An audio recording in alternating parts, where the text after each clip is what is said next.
これでまっすぐ貼れる状態になります。よしですね。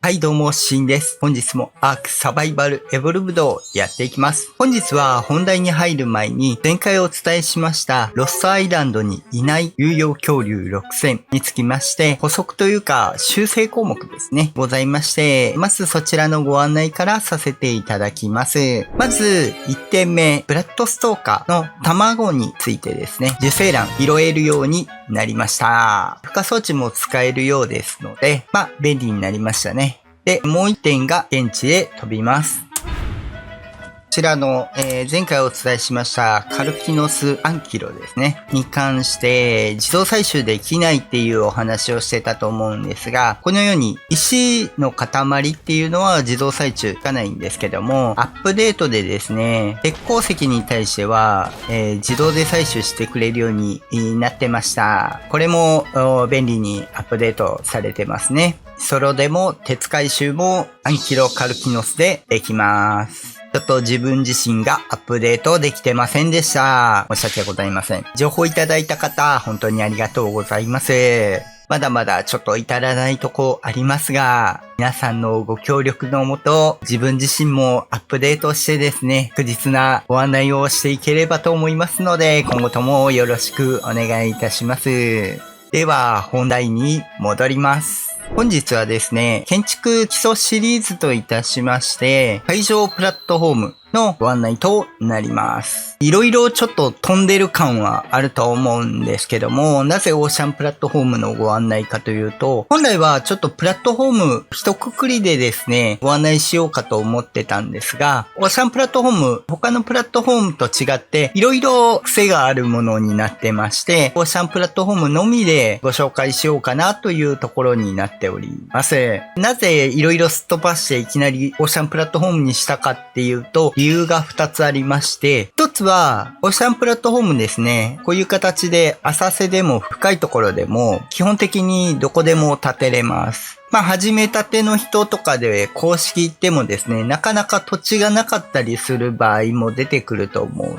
で、海辺に作れればですね、ある程度本拠点としても構築できれば、どのパップでも楽しめるかなっていうところが1点。2点目に関しては、単純に自分が昔作ったプラットフォーム建築の設計図、頭の中にしかないので、忘れないうちにとりあえず作っておこうと思ったからです。ほとんど忘れて試作してたんですけど、ほとんど作り変えてるような感じになってますが、そちらの建築の方はですね、また後日、次回ぐらいとかですね、ご紹介していこうかと思っております。今日に関しては、プラットフォームに関してのあれこれというところになっております。こういった形でですね、トラップであったり、建築動画、あと冒険動画ですね、上げていっておりますので、役に立ったよとか、面白かったよっていうのがあれば、ぜひ高評価とチャンネル登録よろしくお願いいたします。では、本編どうぞ。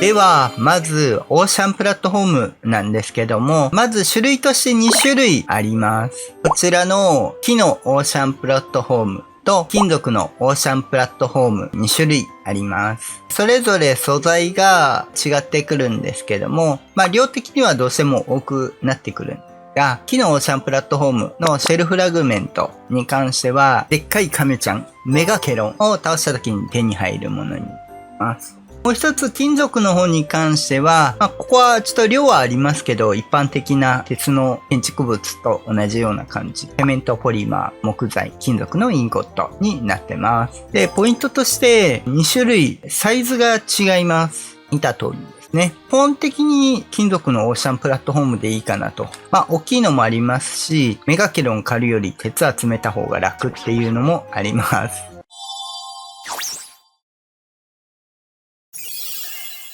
まず、オーシャンプラットフォームの特性なんですが、オーシャンプラットフォームに関しては、建築物としては、まず直接は置けません。大地と同じような扱いになっているので、直接大地に置ける、例えば、鉄門とかですね。鉄でなくていいんですけど、門とか、もちろん柱とかは置けるんですけど、あと、スナップがあります。違うところとして。通常の大地と違うところとして、天井がスナップで置けます。一応スナップするところは内側の端っこ。他のところはスナップないです。この内側の端っこが置けます。で、スナップするところなんですが、オーシャンプラットフォーム、この四隅ですね、に関して、半マスずらしで置けるところが2箇所だけあります。こっちは置けるんですけど、こっちは置けないんですね。この隅っこに置くような感じになる。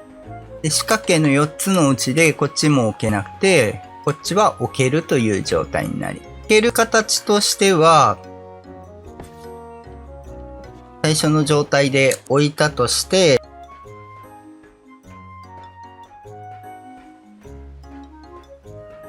左側が置けなくて、右側が置けるというイメージで捉えていただければと思います。後ほど言うんですけど、拡張していくときにこの部分が重要になってきます。詳しくは後ほどお伝えします。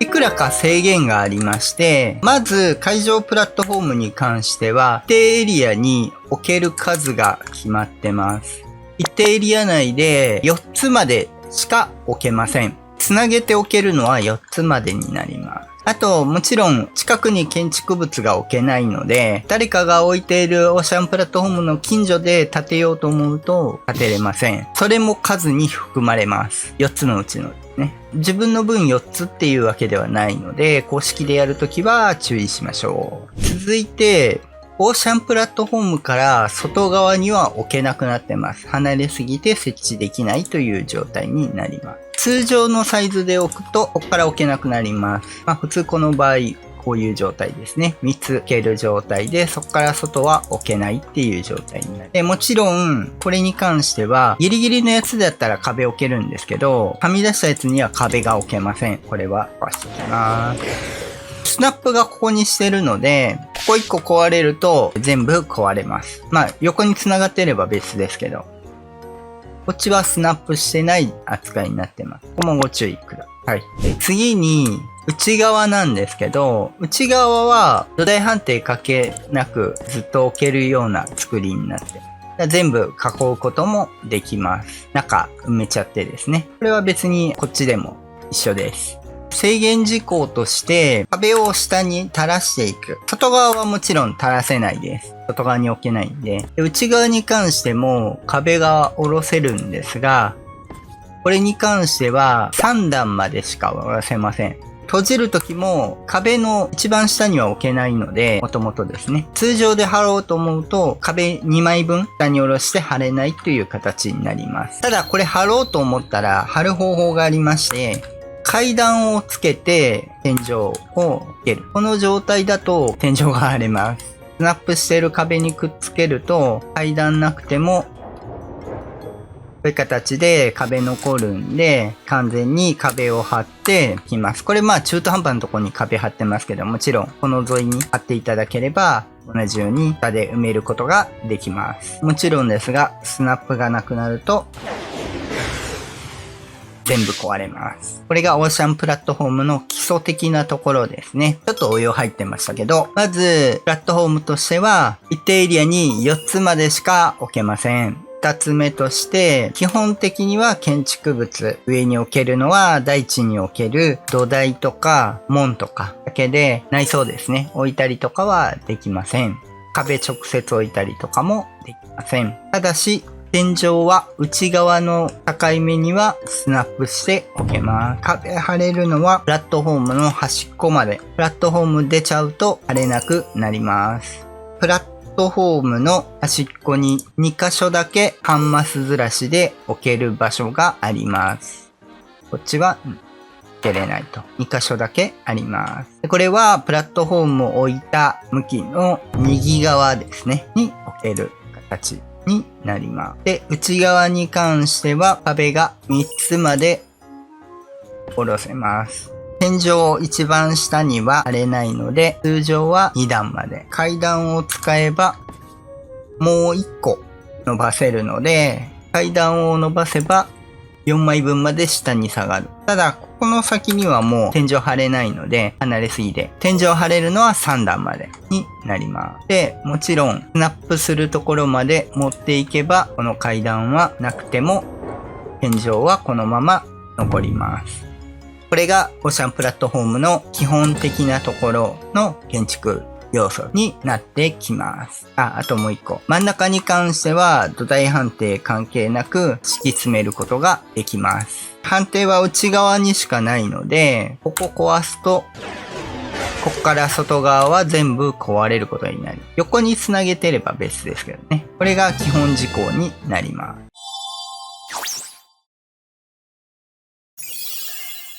続いて、プラットフォームを拡張する場合なんですけど、綺麗に横に伸ばすっていうのが難しいです。で、伸ばす方法なんですけども、まず、このハンマスずらしてから、天井を伸ばしていきます。で、この縄橋があるところがちょうど真ん中の印なので、これで、貼っていって、で、まっすぐ貼るといえば、おなじみ、はしごです。で、はしごに登って、プラットフォーム。このままでもいいんですけど、一旦軽視点にして、物ごとく折りますね。このまままっすぐ前にで貼ると。これでまっすぐ貼れる状態になります。私ですね。4つ伸ばすときは4つしていただければ大丈夫です。プラス、どうしてもここに隙間が空いちゃうんですね。普通に貼った場合だと、さっき言った通り、ここまでしか貼れないんで、この隙間貼ることができません。ただし、このハンマスずらしで置いた場合、埋めることができます。もちろん、こっちも貼った場合、重ねておくことができるんで、両側からぴったし床をつなげることができます。天井床ですね。で、もちろん横にも伸ばしていけるんで、両側伸ばしていただければ穴を埋めることができます。一つだけこの貼り方欠点があります。壁を貼れないっていうところがあるんですね。片側しか。こっち側が履けなくて、この分ちょっとハンマス分ぐらいスペースが空いてしまいます。本気出せば必殺の高齢傾斜屋根を使えば、なんとなく貼れたりはするんですけど、ちょっとずれるんですね。これで伸ばしていくことは一応できるんですけど、微妙にずれます。見た目的におすすめとしては、こういう恐竜門ゲートですね、が置けるので、こういう感じで、この辺り壁貼って、で、恐竜ゲートで、巨大でもいいんですけどね。こういう感じで埋めることができます。で、門を張るという形を取ることはできます。さっきみたいに必殺の傾斜屋根を使って貼るのも一つの手段ではあります。この微妙なズレのおかげで置けるようになってうまい貼り方できなくはない感じです。どっちでもゲートで塞ぐか、もしくはこういう形で微妙なズレが出るんでね、個人的にはあんまりあれなんですけど、一応埋めることができる。そんな感じですね。はい、隙間に関しては以上です。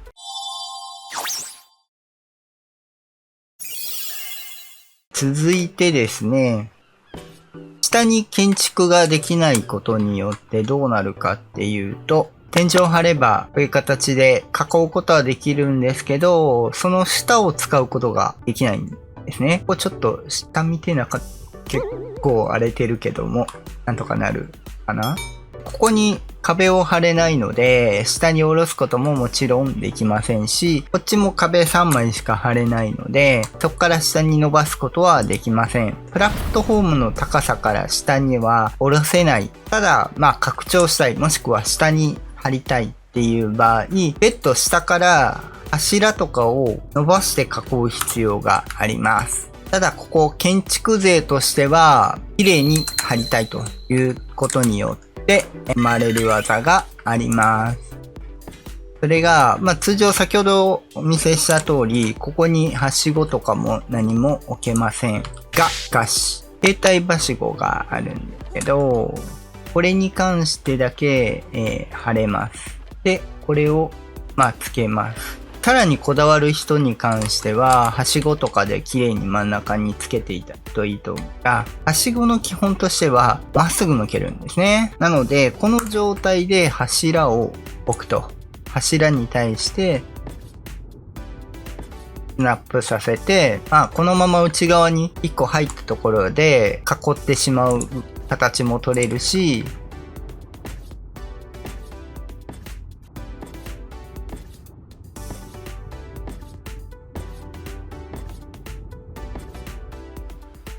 こういう形で下から伸ばしていって、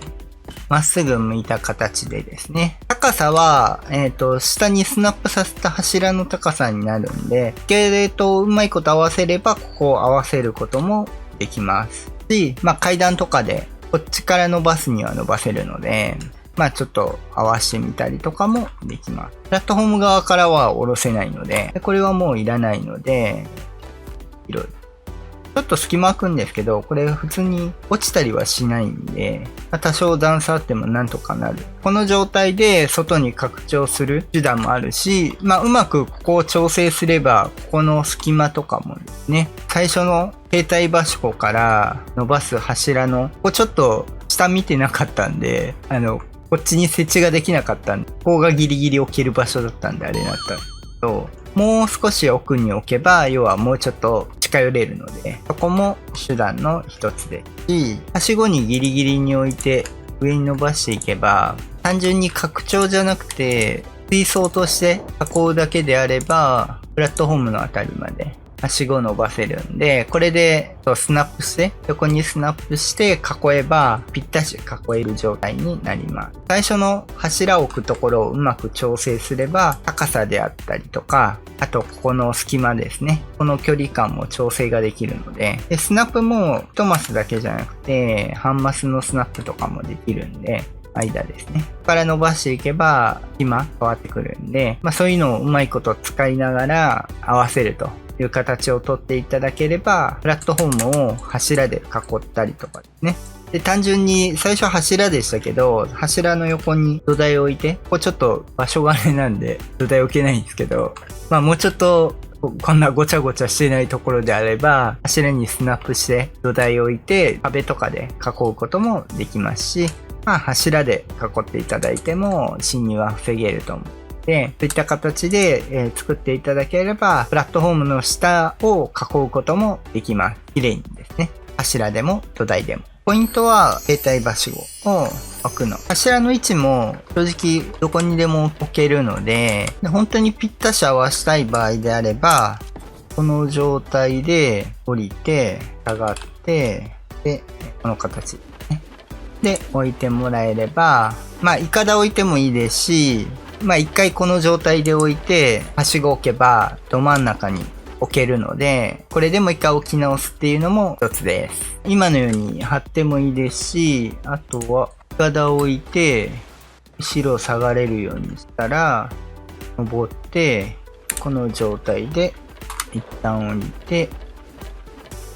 この状態でここにつければ真ん中に貼れる。とりあえず一旦柱を置く。もしくは土台でも、平らだったら多分土台も置けると思うね。調整してから、土台で調整してからの方がいいかもしれない。普通に壁で囲んであれば、この奥行きだけ見て、土台を置いて、壁台で貼っていけば、プラットフォームにぶっ刺せるんで、高さ調整。高さとかいろいろあるんで、その辺はちょっと作るところによって変わってきてしまうけど、こういった形で水槽を会場プラットフォーム使った状態で、作ることができます。これを利用することによって、オーシャンプラットフォームで完全に水槽を使ったような、前回本拠点で作ったような拠点ですね。形はもちろん違いますけど、大型拠点を割と簡単に土台設定なしに作ることができます。こっちは四角になっちゃいますけど、うまいこと三角とかと使えば、中に円形建築作ったりとかもできるんで、そういった形でいろいろデザインを変えつつですね、水中の土台張りとか、特に、こういうところだと、さすがに前回みたいな会場土台作れないので、この辺置けないね。でこの辺は置けるんですけど、見にくいんで大変です。めっちゃ大変です。多分通常の何倍も時間かかっておかないといけないことになる。整合性がなかなか取りづらい。悪ゲドでやってましたけど。ということで、会場プラットフォームでした。はい。では、いかがでしたでしょうか？オーシャンプラットフォームですね。に関して、ちょっと足早ではあるんですけども、ご紹介させていただきました。ちょっと小技を挟みつつ、最大金属のオーシャンプラットフォームで4枚の大型拠点も貼ることもできますし、おおむね2枚あれば、ソロであれば事足りる拠点が作れると思う。で、こちらでですね、土地を気にせず、一応深くなくても作れるので、下手な話、地形がうまくいけば、浅瀬、川のようなところでも置けます。ただ、割と一般的に野生の魚とかが干渉してうまく置けなかったりとか、デコボコが割とあるところだとちょっと置けなかったりするので、そこだけ難しいところはあるんですけど、特に浅瀬の場合。ただ、結構土地を気にせずにですね、置けるので、結構便利で。自分が結構会場建築をするのも土地問題のところもありますし、もう一個は水生生物と、一個でまとめて、ブリーディングとかですね、していきたかったので、会場建築する場合が多いんですけど、家の下で育てるため、こういった形で、作っていく。何か参考になれば嬉しいです。で、次回に関しては、金属のオーシャンプラットフォーム1枚でできる、一応生活拠点ですね。クラフトステーションとか、一通り全部揃っている状態のものを、だいたいスペース空けた状態で作ります。ちょっとおしゃれに。っていう感じのものを作る予定になっておりますので、スペース空いてるんで、そこに恐竜入るように改造してもらってもいいですし、さっきのように下に壁を張って水生生物と生活できるような形にしてもいいですし、こういう形で横につなげてもらって、恐竜の生息スペースを作ってもらうっていうのも一つなので、ちょっとどっちかというと、開放的に作るようなイメージのものをご用意してますので、楽しみにお待ちいただければと思います。では、本日は以上となります。こういった形でトラップであったり、建築動画、あと冒険動画ですね、上げていっておりますので、役に立ったよとか面白かったよっていうのがあれば、ぜひ高評価、あとチャンネル登録よろしくお願いいたします。時々ですね、こういう形でチュートリアルみたいなものですね、もう上げていこうと思っておりますので、今は主に建築の基礎なところを上げておりますが、その他も一応上げていく予定になっておりますので、よろしくお願いいたします。では、また次回お会いいたしましょう。バイバイ。